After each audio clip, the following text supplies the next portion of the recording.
umve ndatanga igice cy'ivyo ntunze kuboro kandi umuntu wese noba narivye ndabimuriha inshuro 4.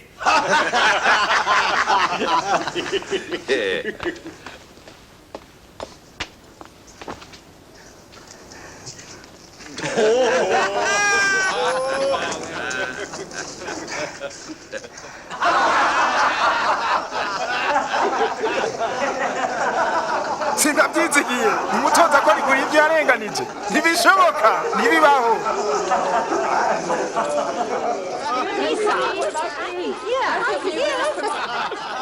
Uyu munsi agakiza kinjiye muri iyi nzu kuko n'uyu ni umwuzukuru wa Aburahamu, umwana w'umuntu yazanye no kurondera no gukiza icyari cyarazimiye.